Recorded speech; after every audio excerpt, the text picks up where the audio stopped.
Ok. Bueno, vamos a comenzar la actividad de hoy. Ya los saludé a todos antes de grabar. El, entonces vamos a trabajar ahora con el capítulo 3. Esa va a ser la guía temática de hoy, capítulo 3.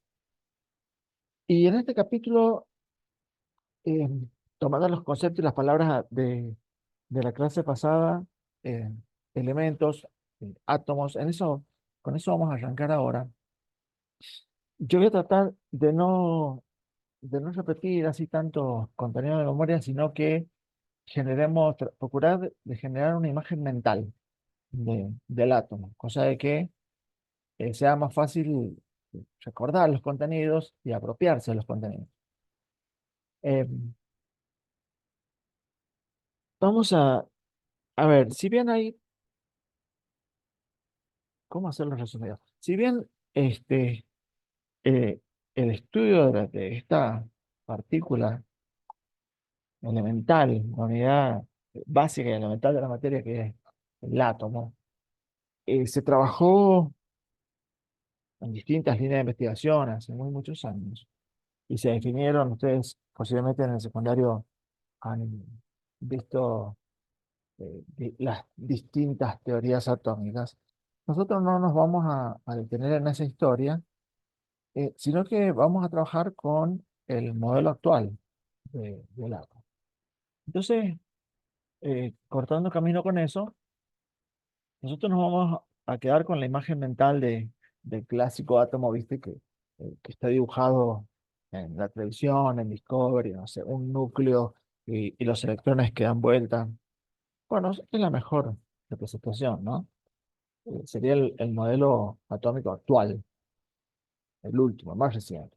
Entonces, tenemos que empezar a imaginar eh, ese modelo, pensar en ese modelo y entender que si bien decían que el átomo es la unidad básica y fundamental de la materia, hay que entender que el átomo, cuando se lo estudia,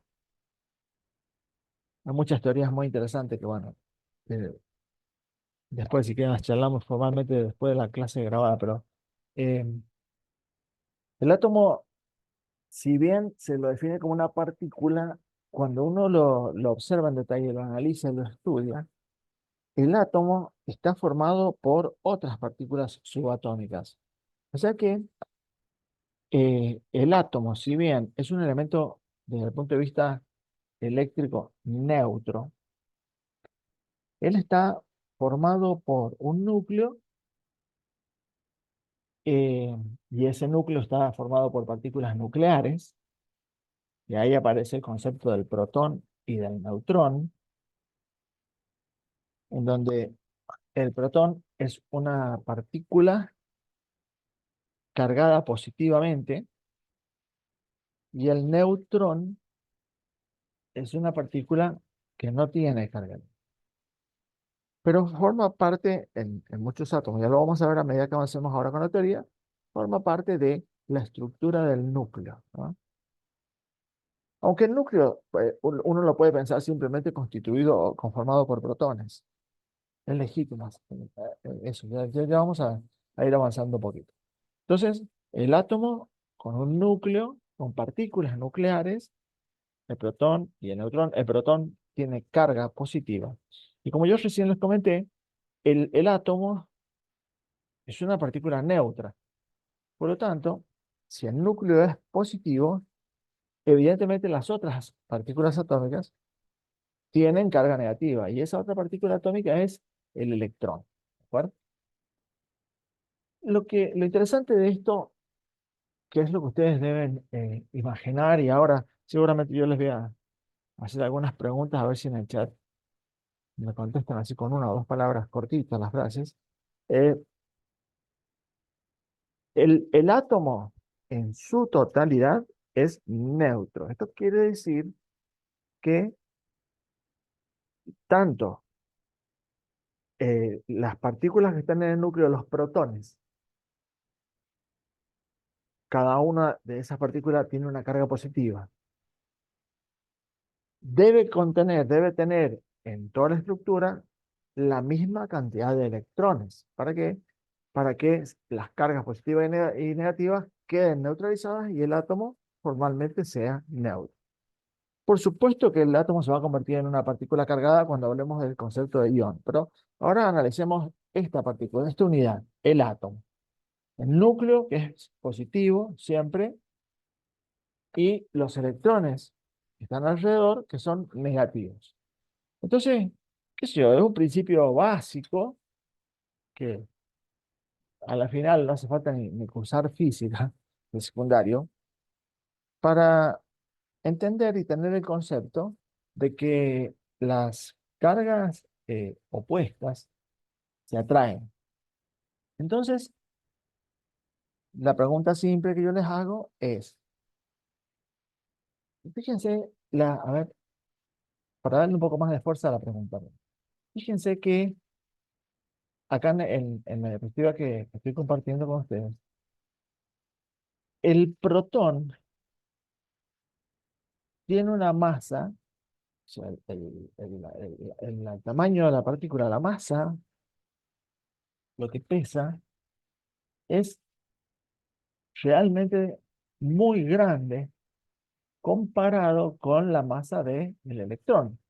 Es decir, que el electrón es una partícula extremadamente pequeña, pero sin ninguna duda, acá como muestra esta parte de la tabla, el protón que tiene carga eléctrica positiva, el electrón tiene carga eléctrica negativa. Entonces el núcleo, que está acá, este gráfico que estoy señalando con el mouse, trata de mostrar la relación que existen en las dimensiones, ¿no? Desde donde se estudia el diámetro, desde donde se estudia el radio.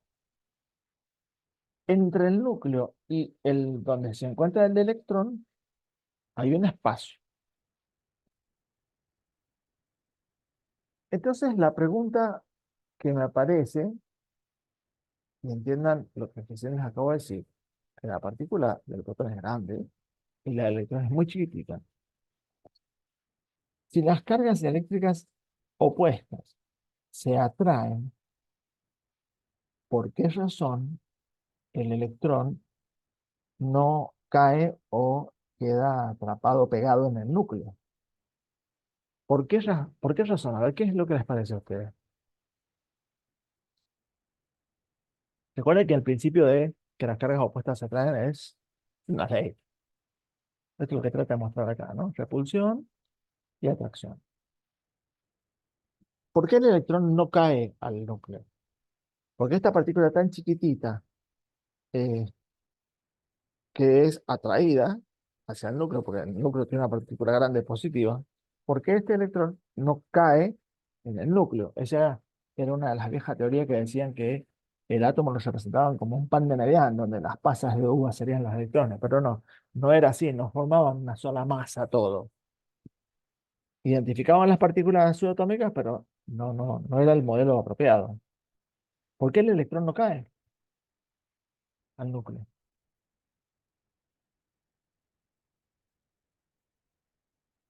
Los leo, a ver si tienen algún comentario.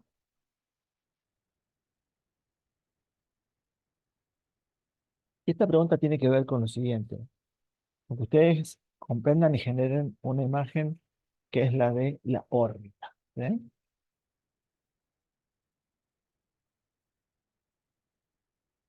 Bueno, bárbaro. La velocidad eh, con la que están andando en la órbita. Bueno, es una buena propuesta, pero entonces aparece un concepto, es otro concepto que tenemos que agregar dentro de esta teoría, que que es la órbita, ¿no? Yo siempre trato de usar un modelo mental simple y procuro imaginar, porque casi que se cumple la asociación que voy a hacer. Pensemos en la Tierra y la Luna, ¿sí? En su satélite. Ese modelo, la Tierra y la Luna, que está girando alrededor de la Tierra, podemos, con mucha libertad mental, pensar que es el modelo de un átomo, del átomo de hidrógeno.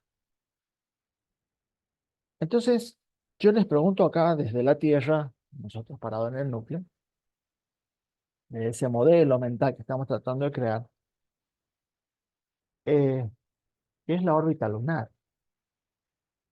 Si sabemos que cuando hablamos del planeta Tierra estamos hablando de gravedad, ¿sí? Si sabemos que la gravedad atrae a los cuerpos, bueno, por eso nuestro esqueleto es como lo es, etcétera, etcétera, etcétera. Por eso a los astronautas les pasa lo que les pasa, a los que están en las estaciones espaciales también, los satélites artificiales. ¿Por qué la Luna no cae a la Tierra? Y ese por qué tiene una justificación, y ustedes me dicen, como recién comenta la compañera, porque se encuentra orbitando. ¿Qué es la órbita? La fuerza de la gravedad lo atrae. En el caso de que estamos hablando de la Tierra, fuerza de gravedad atrae a la Luna. En el modelo atómico, la carga positiva del protón lo está trayendo, lo atrae este, formalmente. Hay atracción. Ellos tienden a estar juntos. ¿Por qué no cae la Luna a la Tierra, chicos? Si me contestan lo que dice Francesca, sí, por supuesto que estoy de acuerdo que tiene que ver porque está orbitando alrededor de la Tierra, alrededor del núcleo del electrón, sí, pero entonces, ¿qué es órbita? ¿Y cómo es posible que por ese motivo, que en realidad al principio es un poco más profundo, y lo vamos a charlar, no cae, no cae el núcleo, o sea, no cae la Luna a la Tierra, al planeta Tierra, no cae? Si formalmente sabemos que en la Tierra la fuerza de la gravedad te atrae, y si no saltás y por algo volvés a caer, ¿no? Esto de la manzana que le cayó a la cabeza no me acuerdo a quién, pero nadie sabe si es verdad. Pero bueno, porque no me gusta. No, a ver, suponete que hablemos del átomo, ¿sí? El hecho de que el electrón sea negativo no le da una propiedad de que él no quiera caer al núcleo. Al contrario, es lo que lo condena a que las dos partículas se traten de unir. Acuérdate que ambas fuerzas se atraen. Mira, si, Valentina, si la fuerza del núcleo, en este caso el modelo imaginario que estamos usando en la Tierra, no tuviera la capacidad de sostener esa partícula en el lugar que está, la Luna se iría al infinito, ¿eh? Es decir, que si el núcleo no sostuviera al electrón en su posición, el electrón se iría al infinito, saldría de la estructura de la partícula. Y ahí tiene algo que ver el tema de la órbita, ¿no? La órbita es un espacio que ocupa... eh, a ver, Francesca, pero es un espacio. Nos paramos en la Tierra de nuevo. Eh, la órbita lunar, ¿la ves? ¿Cómo se logra el equilibrio, Nati? Si vos miras al cielo, ¿ves la órbita de la Luna? Yo veo las estrellas, no sé, de noche, cuando el cielo está limpio. Entonces, ¿qué es la órbita?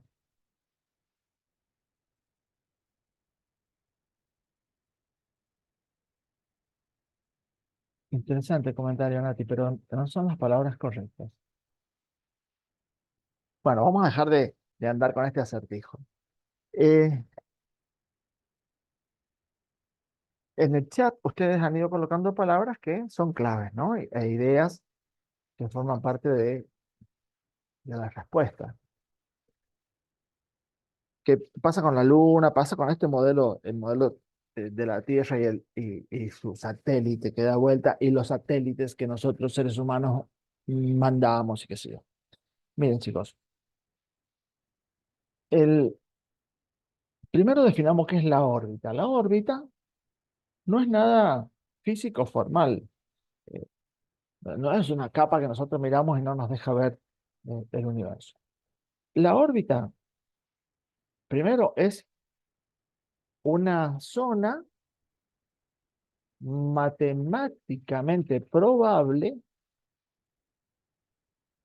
de encontrar en algún momento la partícula en ese lugar. Es decir, la órbita podemos definirla matemáticamente como una razón probabilística. Es decir, en un instante yo me fijo dónde está la partícula. Ah, acá. En otro instante, acá. En otro instante. Entonces, matemáticamente es una zona probable en donde yo puedo encontrar esta partícula. Entonces, la órbita lunar es una zona por donde la luna gira alrededor de la Tierra. Entonces, yo matemáticamente puedo inferir que en algún punto de ese cálculo puedo llegar a encontrar la luna. Entonces, es una zona matemática. Uno no lo ve, no es una estructura la órbita. Y esta zona matemática probabilística, eh, digamos, se define en una relación de lo que ustedes dijeron de fuerzas, ¿no? Cuando por ahí comentaron en el chat que la velocidad del electrón que orbita alrededor del núcleo no le permitía caer en la partícula. Bueno, les cuento un detalle, chicos, y va un poquitito de física. Sin ninguna duda, así como sucede con la Luna, así como sucede con los satélites artificiales que los humanos mandamos, hay un gran cálculo matemático ahí. Ustedes en algún momento en el secundario estudiaron el movimiento, ¿no? Movimiento de un objeto, de una partícula. Ustedes estudiaron movimiento rectilíneo uniforme, no rectilíneo, bueno, conceptos de la física. Pero cuando ustedes estudiaron movimiento, eh, definieron velocidad, que lo ponían con una flechita. Entonces, a este vector de velocidad, que el tamaño tiene que ver con la magnitud de la velocidad y hacia dónde apunta el sentido hacia dónde va esa partícula, ustedes lo podían descomponer en dos vectores. Entonces, cuando vos cambiabas el, el movimiento rectilíneo, la tendencia de ir siempre en líneas rectas de una partícula, cuando vos la cambiabas, aparecía un nuevo vector que se llamaba la aceleración. Todo esto que parece una cosa teórica fría, nosotros lo sentimos todos los días de nuestra vida, nada más que no le prestamos atención a que la ciencia fría muchas veces este, forma parte de nuestra vida de manera permanente, que es la aceleración. Es la tendencia que tiene un cuerpo de seguir de manera rectilínea, de manera recta, cuando vos le cambias la dirección. ¿Viste cuando vas en el ómnibus que todos los que van en el ómnibus van bárbaros mientras el colectivo va en línea recta? Cuando dobla, vos sentís que algo te hace inclinarte, algo te empuja. Bueno, eso que te empuja, esa es la aceleración, porque vos venís avanzando en el sistema, en línea recta, y cuando te cambian la dirección, la tendencia de tu cuerpo es a seguir derecho. Entonces, si vos tomás una piola con un peso en la punta y lo girás, el peso que tenés acá en el extremo de la cuerda va a girar en una zona que donde lo vayamos a encontrar para el sistema nuestro se va a llamar órbita. Pero si vos alcanzás, va a llegar un momento en que si vos girás muy despacio, esa partícula como que se va a caer y no va a definir este movimiento circular, ¿no? Pero si vos girás muy fuerte y le das y le das y le das, en algún momento la piola se corta porque el peso de la partícula y la aceleración, la tendencia que tiene a seguir en línea recta, hace que se corte la piola y le sacas el ojo a alguien con el tornillo, ¿no? Entonces, ¿por qué la partícula no cae al núcleo? ¿Por qué la luna no cae a la Tierra? Porque como hay una fuerza de atracción por parte del núcleo y la partícula tiene una velocidad tal, necesaria y suficiente. ¿Para qué? Para que la aceleración, esta tendencia a seguir en línea recta, es igual en magnitud que la fuerza con la que el núcleo lo atrae. Cuando se alcanza ese equilibrio, la partícula gira alrededor del núcleo, como si la estuvieras con la piola a la velocidad correcta para que la piolita esté tensa y la partícula siga ahí dando vueltas. Entonces, la tendencia que tiene el electrón o la luna para seguir en línea recta es, esa magnitud es igual a la fuerza con la cual el núcleo la atrae. Entonces, de esa manera, el hecho de que la partícula tenga una velocidad y circule alrededor del núcleo que lo está atrayendo, bueno, su tendencia de irse es igual a la tendencia que lo atrae. Entonces está siempre en esa zona y ahí es donde define el área, la zona matemáticamente probable, que es lo que se llama la órbita. Pero ¿qué pasa si yo a esta partícula le cambio la velocidad? Si yo le cambio la velocidad, ya sea que la frene o la acelere, se va a romper este equilibrio entre la tendencia de salir, de escaparse, y la fuerza de atracción. Se rompe y bueno, si acelero, la partícula se va, si fuera la luna sería al infinito. Y si la frenas, se rompe el equilibrio de fuerza, esta tendencia de irse, la de atracción, y bueno, y obviamente la partícula va a caer al núcleo. Ese principio tan básico, simple y fundamental es el que usan para poder hacer que los satélites o que la estación espacial o estas cosas, estas naves que van a girar alrededor de la Tierra con los astronautas, regresen. Eh, y para que se mantengan en esa zona, los científicos, los ingenieros, definen la velocidad suficiente necesaria para que ellas circulen en una órbita, estas partículas. Entonces, el electrón tiene el movimiento para no caer al núcleo, pero tampoco para escaparse.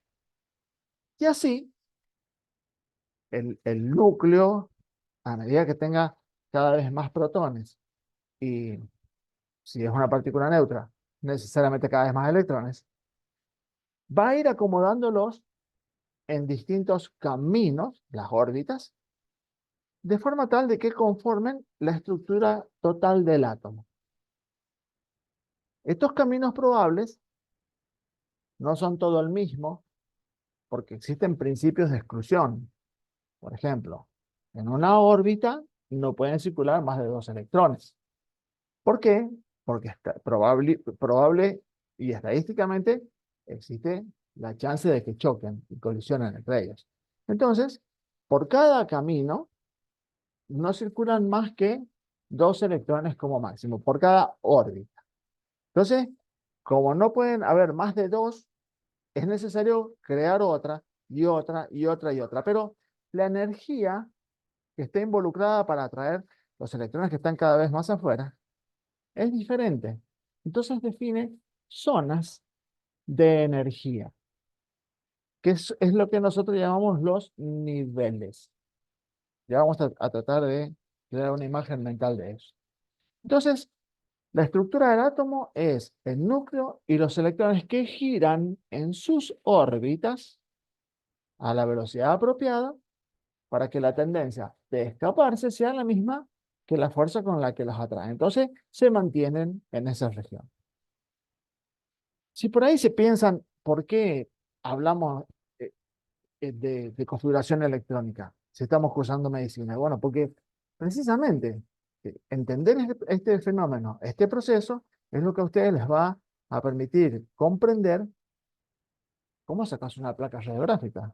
Les va a permitir comprender la radioterapia, la cobaltoterapia en el tratamiento del cáncer, el diagnóstico con moléculas radioactivas, fluorescentes, bueno, distintos procesos atómicos, moleculares, que te permiten abordar un diagnóstico médico o un tratamiento médico. Entonces, chicos, esto es muy simple.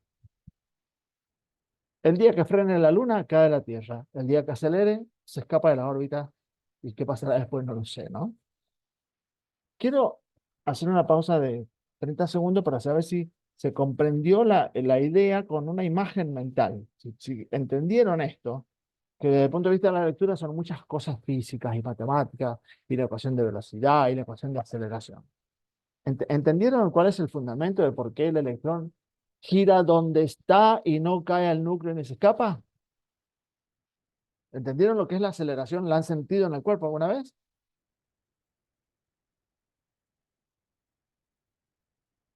Uno de ustedes entendió, o todos los demás han dejado la clase grabando y se fueron.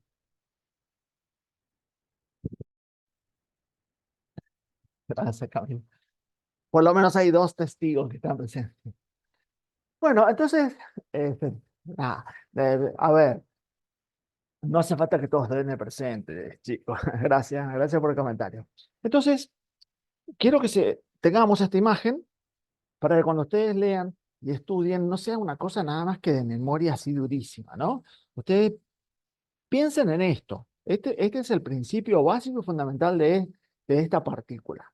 Eh, el núcleo que atrae, el electrón que tiende a irse por la velocidad, las cargas opuestas se atraen, ambos dos quieren estar juntos, pero bueno, así se va a sostener y a mantener la estructura.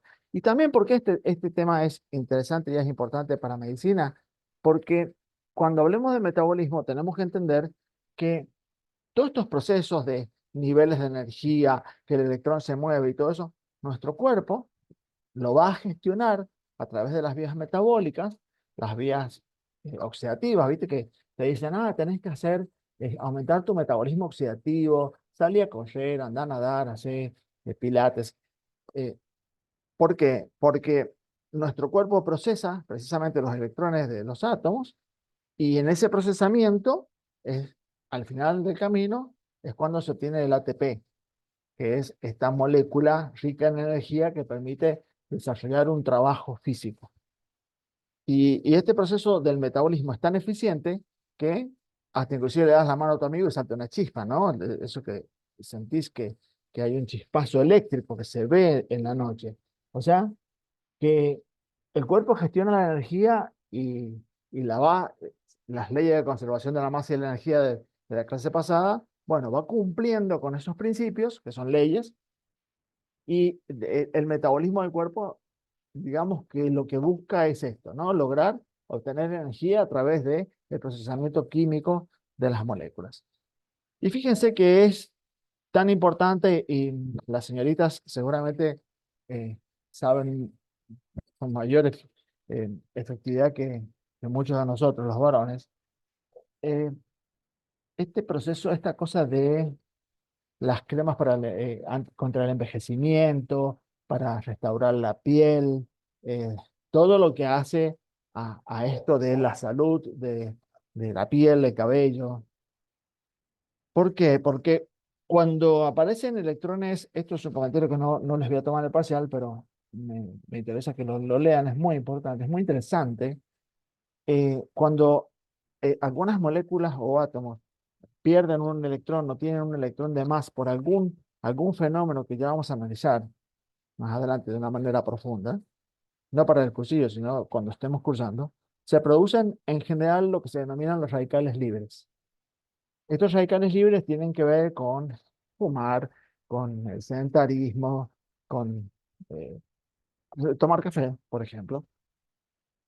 Bueno, con un montón de procesos y fenómenos poco saludables que hacemos, que estos electrones alteran, entre otras cosas, los lípidos de la estructura de la membrana celular y envejecen las células. ¿De acuerdo? Por eso la persona que fuma se le arruina la piel, el cabello, se afecta el metabolismo porque se producen moléculas que son radicales libres y estos electrones que están así como no emparejados con el sistema, que andan por ahí libres, van haciendo daño molecular y ese daño inclusive puede alterar eh, la expresión génica, puede alterar el ADN, el mensaje que codifica el ADN, el material nuclear, y así es como todos estos fenómenos se asocian con el cáncer y un montón de patologías que se expresan a través de los genes, ¿de acuerdo? O sea, eh, es un tema muy interesante si después quieren leerlo a modo de, de generar conocimientos, de mantenerse conectados con medicina, lean Radicales Libres y vean de qué manera estas cremas rejuvenecedoras o que restauran o que procuran mantener sana la piel y todo esto, de qué manera tienen antioxidantes, anti-age y todas estas cosas que están ahí en los frascos, ¿no? Tiene que ver con la gestión y la eliminación de los radicales libres. Por eso no hay que fumar frente a una mujer embarazada, ¿sí? Porque el genoma, los genes que se están, el material genético que se está dividiendo en un embrión, bueno, evidentemente sufre un daño que puede ser irreversible. Entonces, entender y comprender la estructura del átomo es muy importante. Esto que les acabo de comentar es, es info para agregar y comprender y entender por qué es tan importante ajustar la química inorgánica a la ciencia que estamos estudiando ahora en medicina. Entonces, es necesario ir definiendo las características de la estructura del átomo con algunas consideraciones teóricas. Cuando estudiaban el átomo, entonces dijeron, bárbaro, tenemos que comprender y entender, los investigadores por allá hace muchos años, eh, cómo es que son diferentes, en qué se parecen, qué los identifica a los átomos. Y tenemos que hablar el mismo idioma. Entonces comienzan a armar estas definiciones que yo les estoy compartiendo, que es el número atómico, el número másico, de forma tal que eh, cuando estudiaban los átomos, ellos veían que la esencia de que un átomo era diferente del otro tenía que ver con la estructura del núcleo. Es decir, que un átomo era diferente del otro porque tenía distinta cantidad de protones. Entonces, si tenía distinta cantidad de protones, también la cantidad de los electrones. Entonces dijeron, bueno, para. Si los protones me está indicando qué cantidad de electrones tengo, a esto le vamos a llamar el número atómico. ¿Por qué el número atómico? Porque si yo sé que cambia la cantidad de protones, es como que yo los puedo ir poniendo en una escala secuencial 1, 2, 3, 4, 5, 30, 100, 106. Entonces, este número atómico que te dice la cantidad de protones que tiene, te está diciendo también cuántos electrones tiene. ¿De acuerdo? Porque el átomo en la naturaleza es neutro. Entonces, el número atómico, que después ya cuando ustedes vean la tabla periódica, ese es el número secuencial del casillero en donde van caracterizando a cada uno de los átomos. Ese es el número que te está diciendo la cantidad de protones que tiene y por lo tanto la cantidad de electrones que tiene, ¿no? Entonces, número atómico es el número de protones más igual, es igual que al número de electrones. Es decir, que vos conociendo el número atómico, sabés estos dos datos. Resulta que cuando siguen estudiando los átomos, y así, bueno, de una manera muy estricta, el átomo número 1, que tenía un solo protón, teóricamente le seguía el número 2, se dieron cuenta que en el medio había átomos que tenían un protón, pero que su masa era un poquito menor y diferente que el átomo que seguía en la escala numérica absoluta entera. Entonces se pusieron a observarlos y se dieron cuenta que estos átomos, que si bien la identidad se la da el protón porque tiene uno solo, por lo tanto, en el casillero de la tabla periódica es el número 1, por lo tanto, su número atómico es el número 1 y la cantidad de electrones es 1, ellos eran un poco diferentes en su masa. Y se dieron cuenta que esto sucedía, ¿por qué? Porque en el núcleo aparecía esta otra partícula nuclear que se llamaba el neutrón.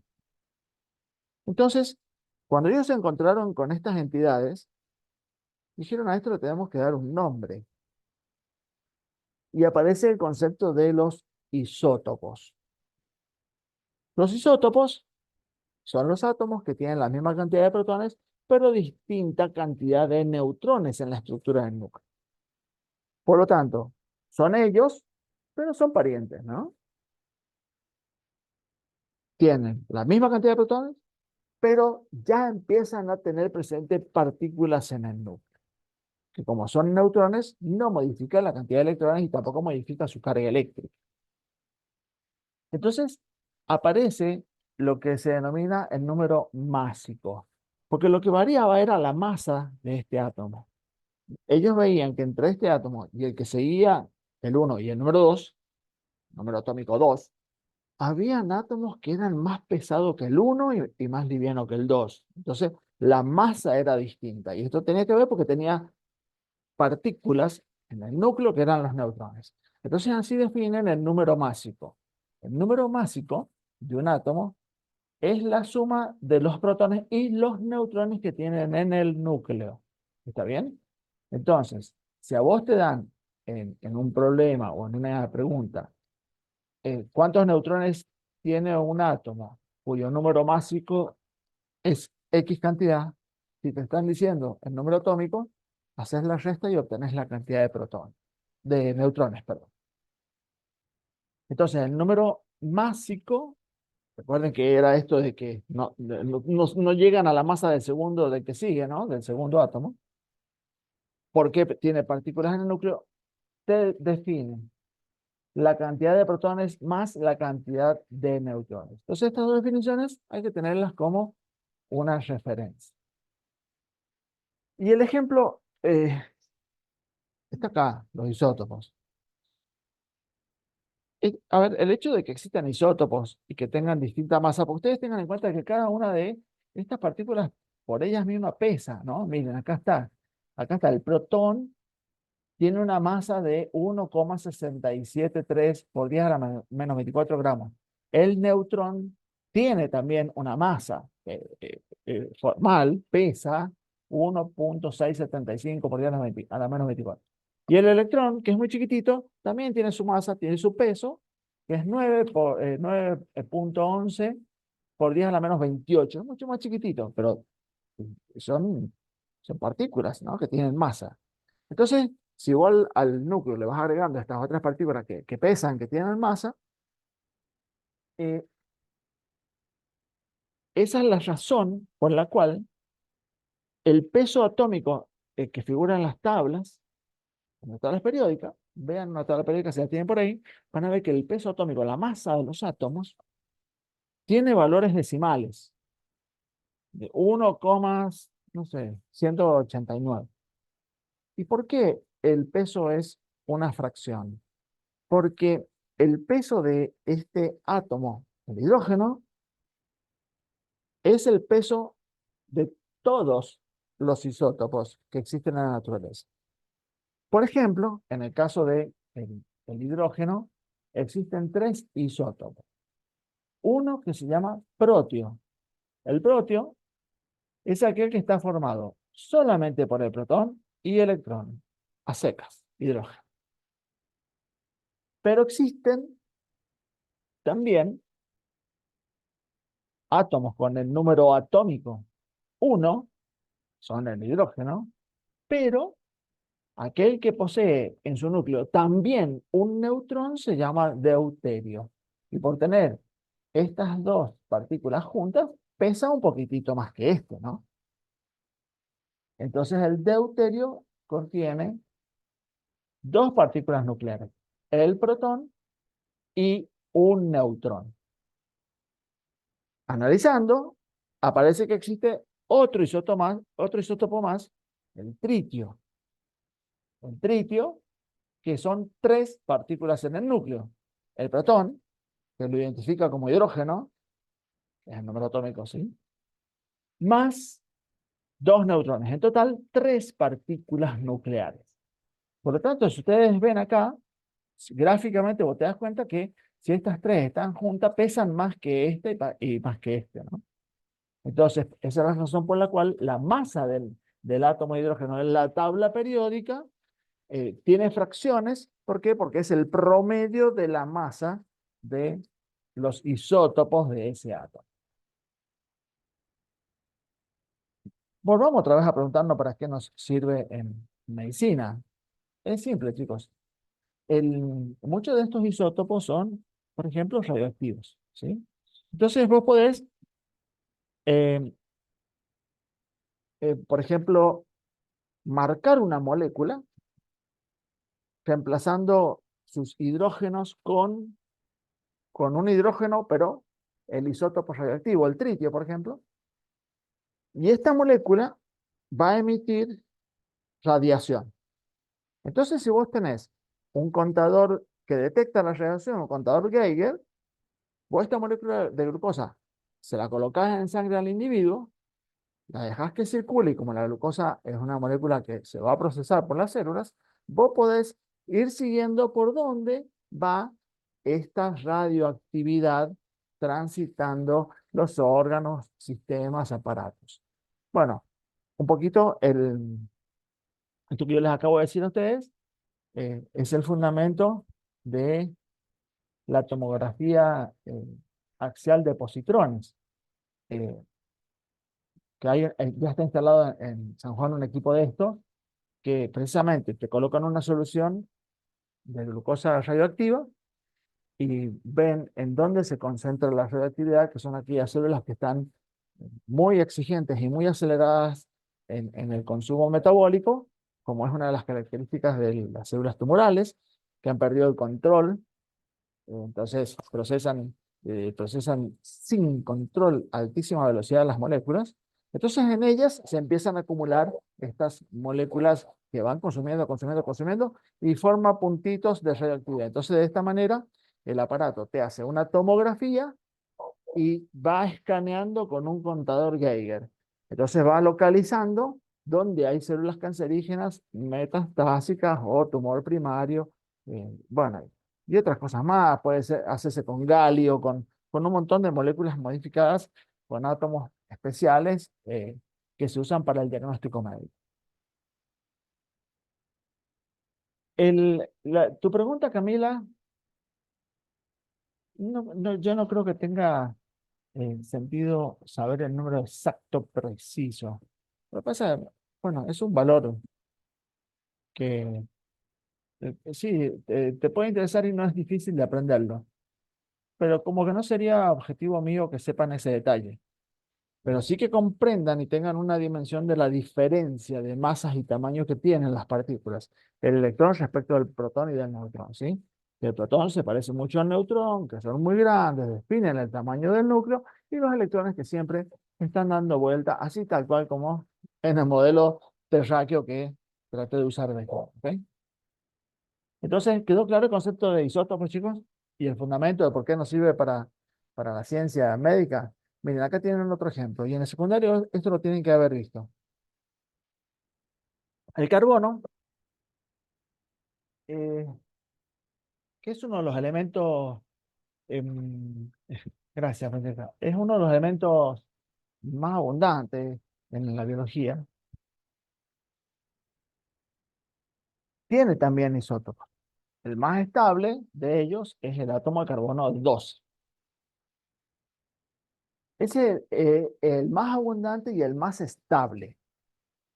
Pero existen otros, carbono 13, carbono 14, en donde el isótopo 14 quiere decir que en el núcleo tiene 14 partículas. Esto quiere decir que tiene protones y neutrones. Si bien el átomo de carbono tiene el número atómico 6, ustedes van a ver en la tabla periódica que está referenciado en el casillero, en la secuencia en el número 6. No tengo una tabla, pero verifíquenlo por si me equivoco. Y me lo dicen. Si bien todos estos átomos son carbono porque están en el casillero 6, tienen partículas nucleares distintas, tienen neutrones, ¿no? Por eso el recuento total sería 6 protones más 6 neutrones, 6 protones más 7 neutrones y así, ¿no? El átomo de carbono 14, por ejemplo, que es radioactivo y tiene una vida media de desintegración perfectamente identificada, es decir, una vida media en donde la radiación baja a la mitad. Bueno, es lo que te permite reconocer la antigüedad de los fósiles, por ejemplo. ¿Está? Que se usa para estudiar eso, ¿no? Estudia los isótopos radiactivos que tiene y qué radiación emiten y en función de esa medida calculan la edad en años que tiene un fósil, por ejemplo. Entonces, bueno, hasta acá el concepto de los isótopos. Y esto yo se los puse de manera gráfica para un poquito para poner a la vista esto que yo les comentaba de que la masa de un átomo no es un número entero, ¿de acuerdo? Es un número que es con decimales, con milésimas en este caso, y que es, ¿qué cosa? Es el promedio de lo que cada uno de estos isótopos pesa. Es el promedio de sus pesos. Sería el peso del protio más el deuterio más el tritio dividido en tres. Un promedio, ¿sí? Entonces, en la tabla te muestran el promedio de la masa de ese átomo, incluyendo sus isótopos. Entonces, en la tabla periódica van a ver eh, esto en, como el peso del átomo. Ahora vamos a agregar otro concepto que es el concepto de la unidad de masa atómica. No sé si me siguen en el libro, si voy más o menos en orden con el libro, chicos. La unidad de masa atómica, a ver, era muy difícil para los investigadores poder hacer, imagínense, que ustedes imagínense lo que se presentó en aquellos años que ni siquiera existía Internet para los investigadores comprender la estructura del átomo. Un desafío que realmente me parece maravilloso de la inteligencia de estos individuos, ¿no?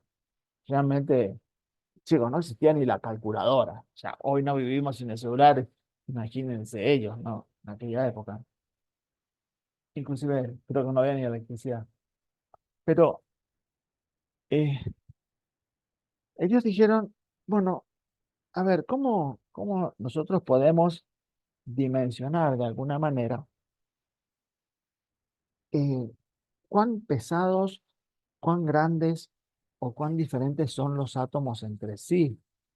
Entonces, se les ocurrió tomar la referencia que yo acabo de comentar. Eh, Déjame un segundo, chicos.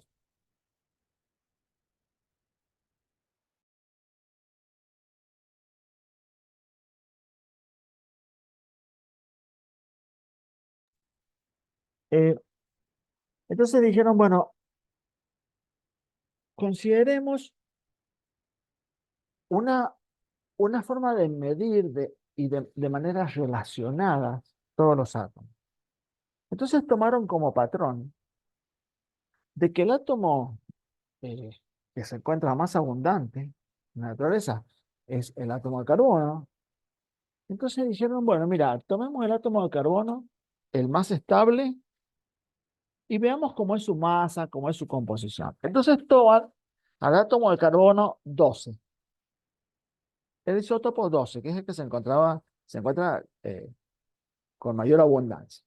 Y dijeron, bueno, este átomo de carbono, que nos parece muy robusto desde el punto de vista estadístico, como se encuentra en la naturaleza, vamos a hacer una cosa, vamos a pensar que como él tiene 12 partículas, nosotros lo dividimos en 12 fracciones y nos queda una unidad. Esa unidad, que se llama la unidad de masa atómica, voy a preguntarme, decían los investigadores, ¿cuántas veces está en cada uno de los átomos? Así es que aparece el concepto de la UMA. La UMA es una unidad de referencia. Es una unidad que te permite relacionar las masas de cada uno de los átomos.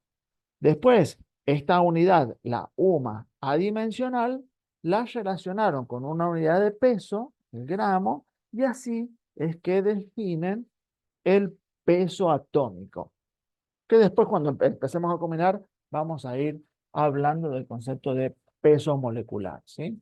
Entonces, la unidad, la UMA, la unidad de masa atómica, ustedes van a encontrar en el libro que la definición dice aproximadamente, no me lo sé de memoria porque mm, me hace falta entender el concepto a mí. La unidad de masa atómica, creo que búsquenlo ahí en el libro, por favor, los aliento a que lo lean, es la 12ª parte de la masa del átomo de carbono 12.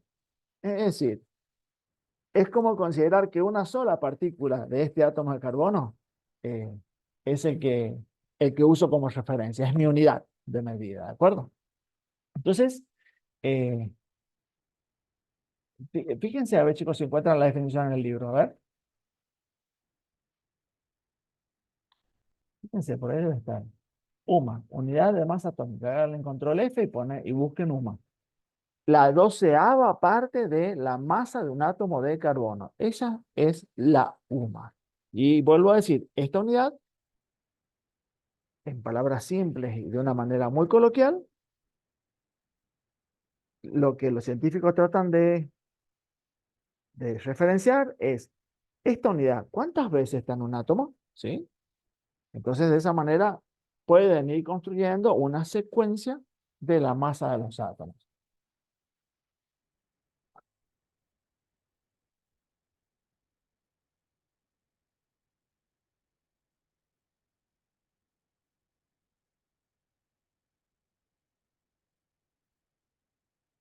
Ok. No vayan a tocar el enlace ese, no sé qué, Agustín. No vayan a tocar el enlace del chat.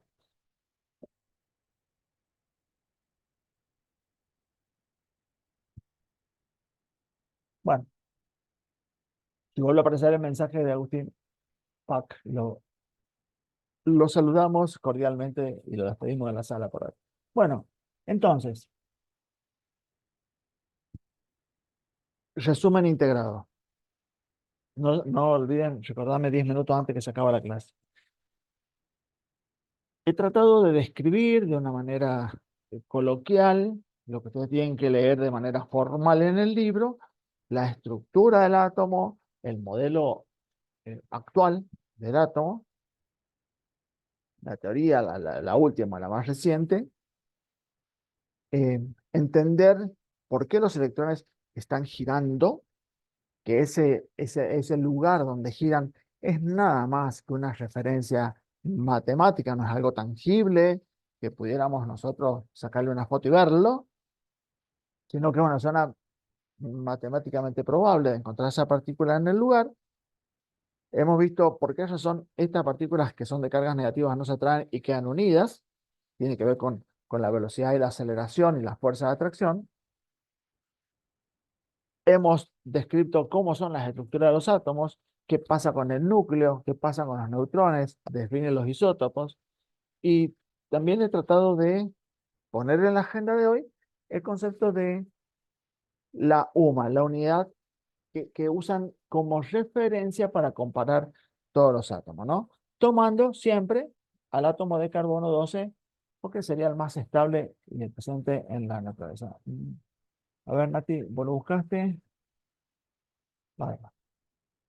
Vale, va, va, va. Si lo buscaste en el libro y lo dije sin equivocarme, te agradezco. Bueno, entonces, ahora vamos a tratar de también crear una imagen mental y comprendiendo, gracias, Natalia, comprendiendo del, después en el texto lo que van a leer, y que tiene que ver ahora con imaginar con un poquito más de fuerza cómo es esto de que se organizan los electrones alrededor del núcleo, ¿no? Esto del principio de exclusión de Pauling, eh, esto de que dos electrones solamente por un solo camino, eh, otro principio de exclusión que dicen que en el último camino más lejano del núcleo nunca pueden haber más de 8 electrones. Entonces, ¿cómo se entiende esto de los niveles y los caminos que existen dentro de cada uno de ellos? ¿Cómo se entiende? ¿Cómo yo me genero una imagen? ¿Qué es lo que voy a tratar de que hagamos ahora? Este gráfico que ustedes ven acá, que está en el libro, está mostrando un poquitito, pongámosle buena vuelta, las capas que va teniendo un átomo a medida que nos vamos alejando del núcleo, ¿sí?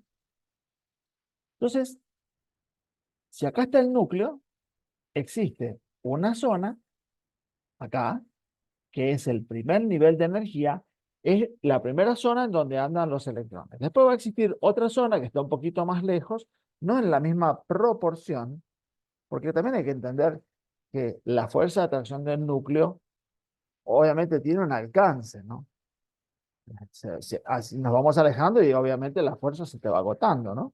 Entonces, ¿qué pasa? Estas capas por donde circulan los electrones, que son los llamados niveles energéticos, que están cada vez más lejos, pero no en la misma dimensión, sino que llega un punto en el cual estas capas externas están casi como superpuestas, porque si no el, el núcleo pierde el control de poder sostener los electrones. Y por eso es que este gráfico, en cada una de estas líneas que están acá, eso que anda de ahí moviéndose, era una animación que yo le puse un día y quedó guardada con la presentación. Eh, Estos niveles que están acá, ustedes ya pueden ver gráficamente que la separación entre los niveles es cada vez menor. Y esto va a justificar la manera en la cual nosotros vamos a desarrollar y vamos a ir colocando los electrones cuando comencemos a trabajar en el concepto de configuración electrónica. Entonces, eh, yo les voy a agregar un apunte que me gustaría que le den una lectura que es de los números cuánticos. Porque todo esto que yo estoy comentando está evidenciado de forma matemática. Y cuando aprendan a manejar estas definiciones cuánticas, eh, te sentís más seguro de no haber estudiado de memoria, ¿no? Entonces, ¿cómo yo imagino la racionalidad de los niveles energéticos del átomo? Imaginemos, permítanse imaginar, y les pido que me permitan hacer esto así libremente. Imaginemos que el centro de nuestra ciudad, ¿sí?, es el núcleo. Entonces, nosotros tenemos que hacer circular autos alrededor, porque la población aumenta. Bueno, bárbaro, tomando los conceptos de los principios de exclusión, todas las definiciones de átomo, imaginemos que tenemos dos autos. ¿Dónde los hacemos circular? Y bueno, construimos una avenida de circunvalación, que sería la zona por donde van a circular estos dos autos, nivel 1 de energía, y le definimos la cinta asfáltica por donde ellos van a andar. Entonces, por donde ellos van a andar es el subnivel, es el camino, es la órbita. ¿Y por qué una sola cinta asfáltica? Y porque solamente pueden caber dos autos. Entonces, si esos dos autos están girando, la probabilidad de que choquen es muy baja, extremadamente baja, salvo que vayan en el sentido contrario, ¿no? Pero bueno, no nos ocupa eso hoy. Entonces, ese sería el primer nivel energético. Bueno, imaginemos que queremos colocar más autos circulando alrededor de este modelo. Y bueno, no nos queda otra que crear una avenida de circunvalación un poco más grande. Y si es un poquito más grande, está un poquito más alejado. Ese sería el segundo nivel. Pero claro, yo te estoy proponiendo agregar más autos. Entonces, ¿qué hago? En esta otra avenida de circunvalación más ancha que yo hago, me permito poner más caminos, más cintas asfálticas con las rayitas blancas separadas. De forma tal que por cada una de estas cintas asfálticas circulen dos autos, pero en caminos diferentes. Hasta puedo llegar a tener 6 u 8. Y después, si aumenta la cantidad de autos que tengo que hacer circular por el centro de la ciudad, tengo que crear otra cinta asfáltica. Sería el otro nivel energético. Pero ya que la hago más ancha. Y al hacerla más ancha, puedo poner más caminos probables para que por cada uno de ellos circule dos autos. Entonces, así me voy permitiendo crear avenidas de circunvalación que cada vez contengan mayor cantidad de autos. Pero claro, no me puedo ir tan lejos porque me voy a caer del mapa de San Juan. Entonces, para no caerme del mapa de San Juan, las hago un poquito superpuestas. Otra más arriba, porque si no me caigo del modelo. Esa sería la imagen mental de los niveles energéticos y de los orbitales y los subniveles. Miren, chicos, esto que está acá. Fíjense, el nivel energético, este, 1, 2, 3, 4, es la zona en donde va se van a ir organizando y van a circular los electrones. Pero claro, como yo les dije, que a medida que me alejo lo hago más ancho para que haya más caminos, esos son los subniveles. Entonces, un camino probable por donde van a circular dos electrones, con una gran probabilidad de que no choquen, una gran oportunidad, al subnivel, a ese camino, a esa primera cinta asfáltica, le, le denominaron S, subnivel S. El subnivel S tiene en su estructura una representación esférica. Siempre el orbital S es esférico, es decir, que se mueven como si fuera la órbita de la Luna, ¿no? Se gira, si nosotros eh, sacáramos foto en todos los instantes, formaría así como una cáscara, ¿no? Una esfera. Resulta que cuando vos aumentás los caminos probables, los otros subniveles, las otras cintas que vos vas aumentándole al sistema, que cargan cada vez más electrones, la que sigue se denomina P, subnivel P.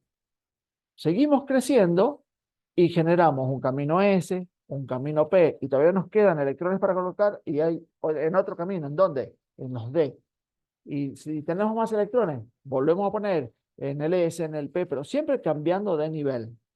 Entonces, los subniveles definidos son S, P, D y F, y por cada uno de ellos tiene 1, 3, 5 o 7 orbitales caminitos, cintas asfálticas, que en total la capacidad de cargar electrones es en el S 2 electrones, en el subnivel P carga 6, en el subnivel D puede circular en ellos 10 electrones, en el F pueden circular 14 electrones. Si todo esto lo tratáramos de representar, las computadoras quiebran cuando quieren graficar los caminos de los electrones, cuando ya empiezan a representar el D. ¿Por qué? Porque se sabe que el orbital S tiene una forma esférica y se conoce que el subnivel P, en donde pueden caber 3 electrones, por lo tanto, 6 electrones, perdón, si caben 6 electrones, por lo tanto, ¿cuántos caminos probables? Si solamente hay 2 como máximo por cada uno, y bueno, tenés 3 caminos probables. ¿Y cuáles son los caminos probables? Y los que están organizados en el eje de las coordenadas cartesianas, ¿eh? Un camino que están un par de electrones girando en esta zona, el de la X, otro que está girando en la zona de las Z y otro que está girando en las zonas de las Y. Hasta acá las computadoras representan la esférica adentro y los orbitales que están en los ejes de coordenadas cartesianas. Después el D se vuelve extremadamente complejo el modelo porque va entre los espacios que están vacíos, ¿no? Y el F, imagínense lo que es la complejidad que las computadoras no pueden resolverlo, pero sí matemáticamente se pueden definir. Entonces, los subniveles son los caminos, son las órbitas por donde van a circular los electrones. Y toda esta matriz es lo que a nosotros nos va a permitir eh, realizar la configuración electrónica. Y esta característica la vamos a poder reforzar comprendiendo y entendiendo cómo es la tabla periódica, porque la tabla periódica nos muestra estos detalles. Yo voy a tratar de ir mostrándole esta facilidad de la tabla periódica para que cuando ustedes tengan el parcial, y nosotros le damos una tabla, sirva la tabla como un apoyo, como un refuerzo para decir la decisión que estoy tomando es la correcta. Pero acá, en esta representación que está en el libro, no lo he sacado de ningún otro lado, esto lo he sacado del libro para que ustedes sigan el mismo modelo temático. Resumo un poquito lo que yo les estaba diciendo. En el primer nivel, es decir, acá, entonces, acá está el núcleo, ¿sí? Acá, el primer nivel, el 1, solamente tiene un subnivel que se llama S, que es un camino, es una órbita. ¿Y cuántos electrones caben en él? Solamente 2, como máximo. Puede tener uno, por supuesto que sí. Es el caso del hidrógeno, que tiene el número atómico 1. Que recuerden, el número atómico es lo mismo que decir número de protones o número de electrones. Es exactamente lo mismo. Entonces, en el nivel 1 de energía, va a haber un subnivel, una órbita que se llama 1s, que es esférica y en él circulan dos electrones. Si el átomo es más grande y tiene más electrones, pasamos al nivel 2. ¿Y qué va a contener el nivel 2? Va a tener un subnivel S y un subnivel P, porque aumenta en complejidad, caben más electrones. En el S van a caber dos electrones. Y en el P, ¿cuántos caminitos probables existen? Acá lo dice, 3, ¿ven? Miren, 1, 2, 3.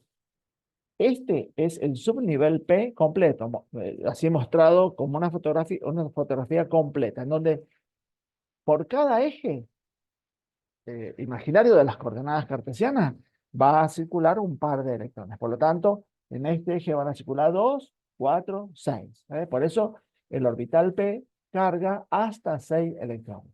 Entonces, fíjense, en el segundo nivel ya podemos colocar cuántos electrones. Miren, acá 2. Si hemos tenido que cargar electrones en el segundo nivel, podemos cargar 2 más y 6 más. O sea que este átomo tendría, si nosotros vamos pensando que esto es un átomo, tendría 10 electrones totales. Si supongamos que el átomo es un poco más grande y tengamos que colocar electrones en el otro nivel, número cuántico principal, y bueno, ¿qué vamos a tener? En el otro nivel vamos a tener replicado el modelo anterior, pero lo agrandamos, ¿no? S sería 3S, estamos en el tercer nivel, 3S, un 3P y agregamos un 3D. ¿Cuántos electrones totales estaría cargando este átomo? Por supuesto que siempre se llenan desde adentro hacia afuera, ¿no? Entonces tendríamos 2 más los 10 del segundo nivel más todos estos electrones que puede cargar el tercer nivel. ¿Está? Y así vamos a ir aumentando el modelo atómico en el cual van circulando todos los electrones, pero de manera tal que siempre deben comprender que por más grande que sea el átomo, en el último nivel, en esta última avenida de circunvalación que hemos creado, la última de ese átomo, nunca pueden haber más de 8 electrones, ¿tá? Nunca. Y por cada camino, nunca más de 2 electrones, ¿tá? Esos son principios que los van a leer ahí en el texto. Entonces, ¿esto cómo se representa? El número que está delante de la letra, recuerden que la letra define el subnivel E, S, P, D y F, ¿no? Y cada letra de estas tiene caminos probables y cantidad total de átomos, de electrones, perdón. Entonces, ¿cómo se representa? 1 es el nivel energético, 1 es esto, ¿no? Estás hablando acá. Cuando tenés un 2, estás hablando en este nivel. Cuando tenés un 3, en este nivel. Y así vas subiendo el nivel. Ya van a ver que en la tabla periódica los renglones son el nivel energético de ese átomo. Los átomos que tienen nivel 1 están en el renglón número 1. Los que tienen el nivel 2, en donde están circulando los electrones, es el renglón 2 de la tabla periódica. Cuando avanzan al renglón 3, los átomos de todo ese renglón tienen electrones en el nivel 3. Y así, a medida que vas avanzando en los renglones de la tabla periódica, es el nivel energético. Entonces, vamos construyendo la pista de saber leer y entender la tabla periódica. La tabla periódica te va a ir mostrando que el renglón, los números de los renglones, son los niveles energéticos en donde tiene electrones este átomo. ¿De acuerdo? Entonces, estos niveles están representados o están asociados al renglón, al número de renglón de la tabla periódica. Y bueno, la configuración electrónica se referencia de esta manera, ¿no? Entonces, el prefijo, es decir, este número, este coeficiente, es el nivel. Y el numerito chiquitito acá, que uno pone arriba, como una potencia, representa la cantidad de electrones que están circulando en ese subnivel. ¿De acuerdo? Entonces, fíjense, el hidrógeno, vean la tabla periódica, que está ahí en el cuadradito número 1, ahí arriba en la tabla periódica, periodo 1, es decir, está en el primer renglón, el primer casillero. ¿Por qué? Porque su número atómico es 1, y si tiene un protón, ¿cuántos electrones va a tener? 1, porque el átomo es neutro. Entonces, su configuración va a ser 1 en el subnivel S con un electrón que circula en él. Uno solo, porque tiene un solo protón. Si miramos el otro elemento, que es el helio, número atómico 2, por lo tanto, ¿cuántos electrones tiene? 2. Y está en el nivel 1, renglón 1 de la tabla periódica, va a tener una configuración electrónica 1s2. ¿Está bien? Pero esto que yo les estoy diciendo no lo vamos a estudiar de memoria, esto lo vamos a ejercitar, ¿sí? Lo vamos a practicar y vamos a hacerlo en la clase que viene.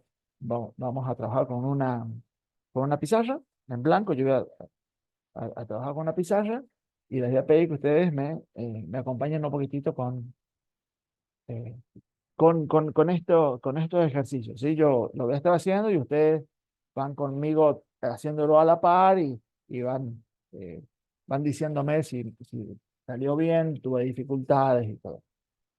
Entonces, siguiendo con este modelo mental de cómo está construido eh, la estructura del átomo en el sentido de dónde están los electrones y por dónde circulan para no chocar entre sí, este gráfico trata de mostrar de manera resumida o integrada lo que yo acabo de decir, ¿no?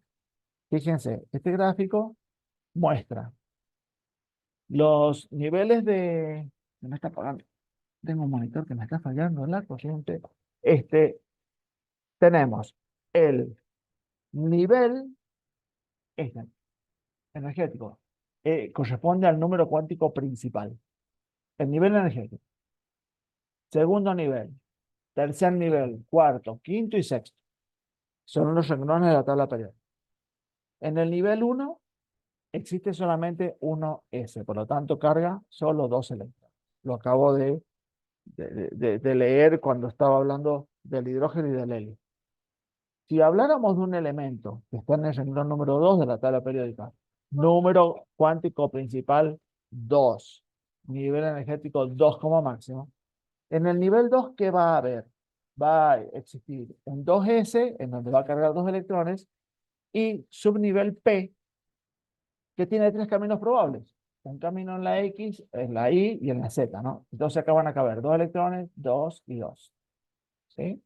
Si paso al siguiente nivel, voy a tener nivel 3S, 3P y se agrega el 3D.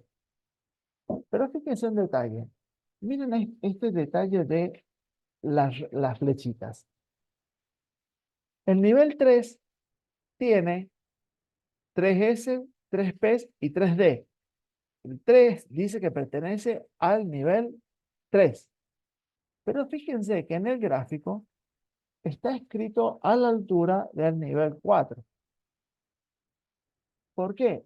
Porque a partir de acá se empiezan a superponer los niveles.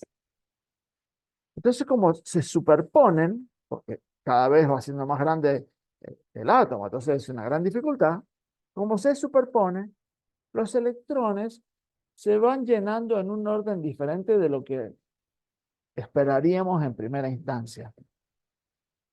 Entonces, si yo tengo más electrones que los que caben en el 3p, cuando yo hago la configuración electrónica, tengo que ponerlos en el 4s y recién después caerían en el 3d.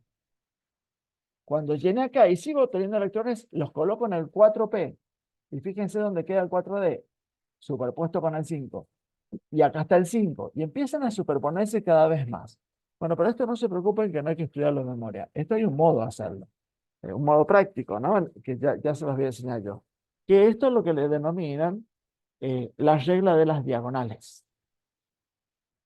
Esto lo vamos a hacer, esto lo vamos a practicar, como les digo, con una pizarra. Vamos a hacer configuración electrónica, vamos a interpretar qué significa cada una de las referencias que vayamos logrando. Pero fíjense que acá, en en esta diapositiva que yo les estoy mostrando, por ejemplo, el litio, si tienen la gentileza, vean la tabla periódica. Imagino que el litio, yo no tengo una tabla, ¿alguien me puede ayudar? El litio debe estar en el renglón 2 de la tabla periódica, eh, y debe estar en el casillero número 3 o 4. A ver, fíjense, en el 3 creo que es. Sí, profe, están Pues no tengo una justamente tabla. ahí. En el, está el 3 y es el casillero, a ver si encuentro una tabla por acá.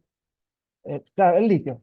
Ahí está, fíjense, miren, a ver, quiero, excelente, quiero que, gracias, Francisco. Quiero que vean cómo yo traté de la configuración electrónica que estaba leyendo ahí, ubicarme en la tabla periódica. Miren, no hice magia y no me la sé en memoria la tabla, pero sabía hacia dónde ir. Fíjense, acá ustedes ven, el litio tiene electrones en el nivel 1 y en el nivel 2. Por lo tanto, ¿dónde lo voy a encontrar yo? En el renglón 2 de la tabla periódica. Y como yo sé que la cantidad de electrones es igual que la cantidad de protones, yo sumé estos electrones. Dije 2 más 1, 3. Entonces debe ser en la tabla periódica el elemento número 3. Esto que yo hice mentalmente acá mientras iba leyendo es lo que ustedes tienen que ejercitar para verificar en las preguntas que yo redacte que la decisión que toman está verificada con la tabla periódica o la interpretación te la permita identificar la tabla. Es decir, que la tabla se vuelve un apoyo muy importante. Al menos así quiero que sea, porque el concepto de tabla periódica ya vamos a terminar viéndolo y van a ver que se resumen de todo lo que voy diciendo a medida que vamos avanzando en los temas.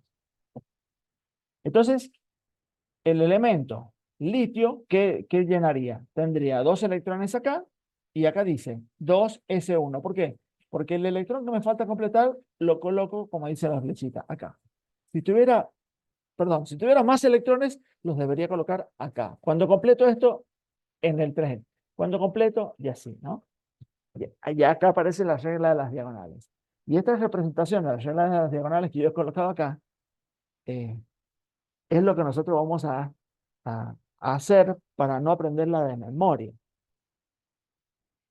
Para no aprenderla de memoria y llenar los electrones en el orden correcto, se puede construir esta matriz. ¿Cómo la construís? Primero escribís 1s, después aumentás, ¿viste? Pones 1s, 2p, 3s, 3p, 3. Así tal cual, ¿eh? Escribís 4s, 4p, 4. Y vas escribiendo así de manera ordenada como lo ves acá. Y simplemente lo que vas a tener que hacer con un lápiz o con una virome es atravesar con una flecha, así, una flecha en diagonal, lo que vaya tachando. Y ese es el modo en el cual vos vas a ir cargando los electrones. Miren, primero voy a colocar los electrones en el 1s. Ustedes síganme con esto que está acá, chicos, con esto. Síganme en el libro con ese gráfico. Miren, primero voy a cargar electrones en el 1s. Después voy a seguir por dónde. Y vamos acá. Sigo por el 2s. Después, ¿por dónde sigo? Por el 2p. Y después, el 3s. Cuando se llenó este, ¿por dónde sigo? Por el 3p. Y después, el 4s. Y cuando este se llenó, ¿por dónde sigo? 3d, 4p, 5s. ¿Y por dónde sigo? 4d, 5p, 6s. ¿Dónde sigo? 4f, 5d, 6p, 7s. Es decir, si yo construyo esta matriz, yo llego al parcial y la construyo antes de leer las preguntas por las dudas que me haga falta. No te tiene que estresar dónde vas a ir colocando los electrones, porque si vos seguís este camino no te equivocás. Después lo vas a verificar en la tabla periódica, en qué lugar está el elemento, dónde está el casillerito, el cuadradito. eh, ya van a ver que esto se va a volver muy práctico y muy intuitivo. Acá les muestro un ejemplo de configuración electrónica. Siempre tengan en cuenta que estamos hablando de átomos neutros, ¿no? Es decir, la cantidad de protones es exactamente igual que la cantidad de electrones. Cuando esta relación se rompe, aparece una definición que es el ion. El ion puede ser positivo o puede ser negativo. Ustedes siempre entiendan que el núcleo, tremendamente robusto como partícula, tiene la cantidad de cargas positivas que tiene. Los electrones, que son más chiquititos, que están girando, pueden perderse o pueden ganarse algunos. Entonces, cuando la cantidad de protones es igual que la de electrones, estamos hablando de un átomo neutro.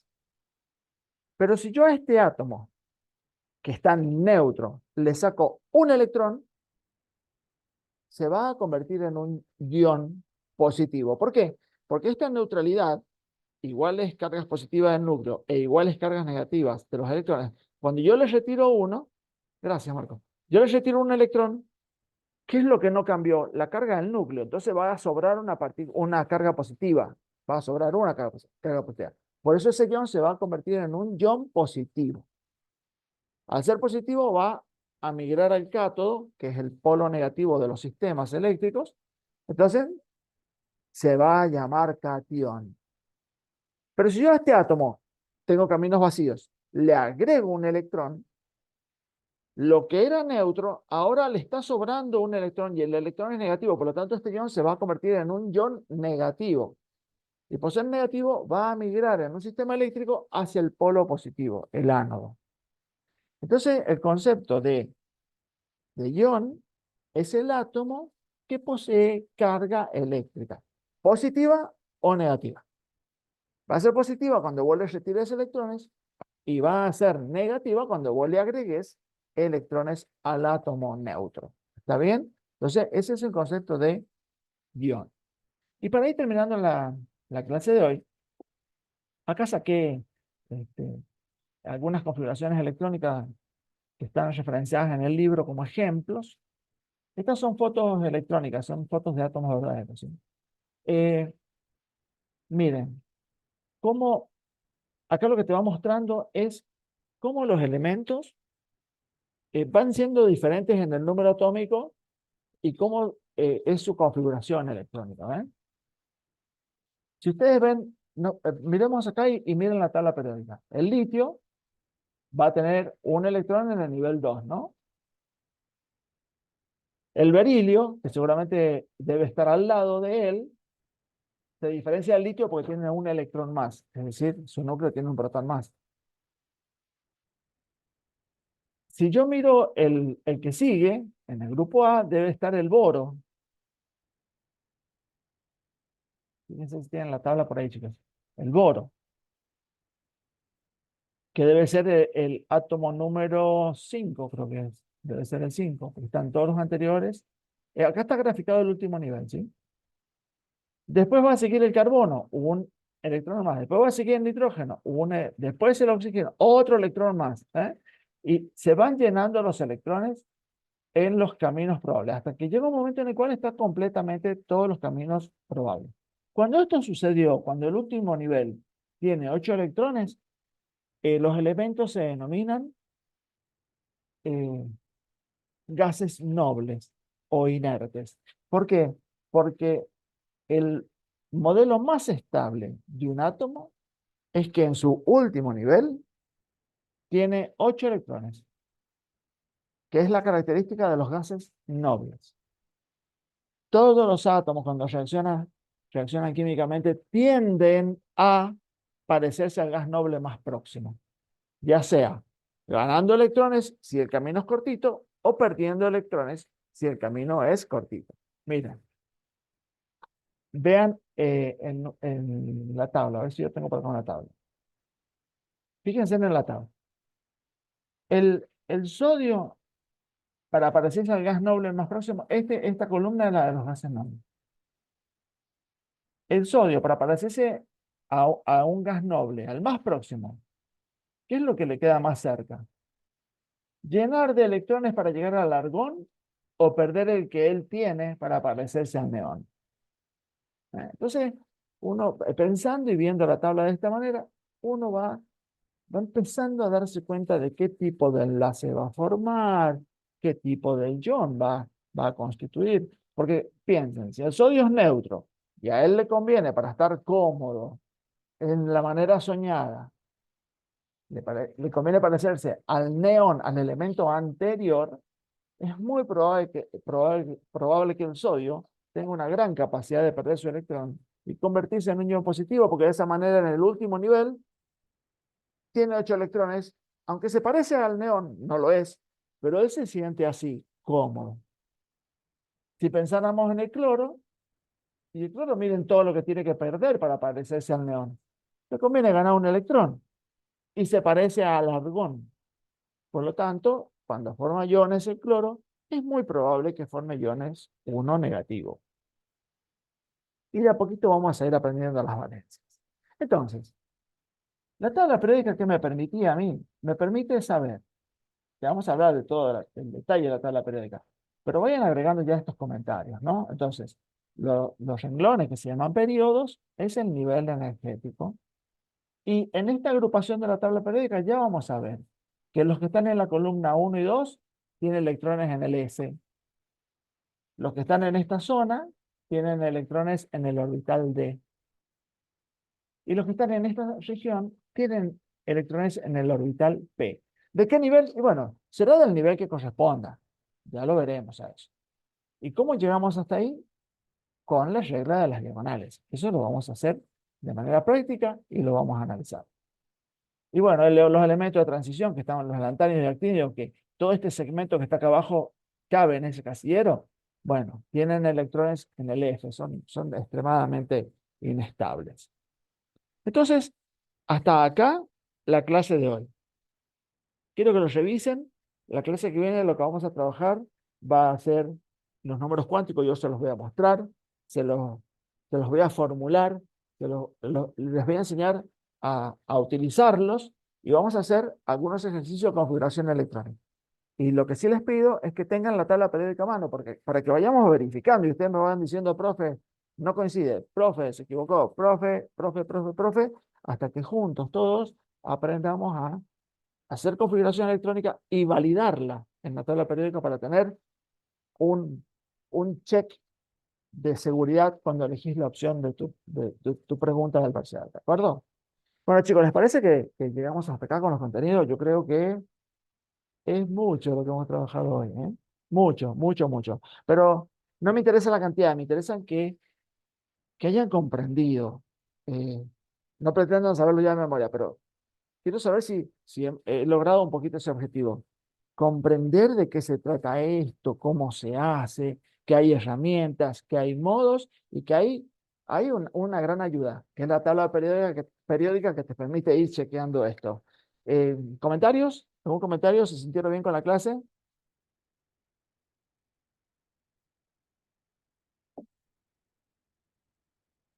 ¿Les pareció amigable? Es un tema duro, ¿no? Muy duro. También me interesó ponerle un poquito a ustedes en contexto la importancia de saber esto en biología, en medicina.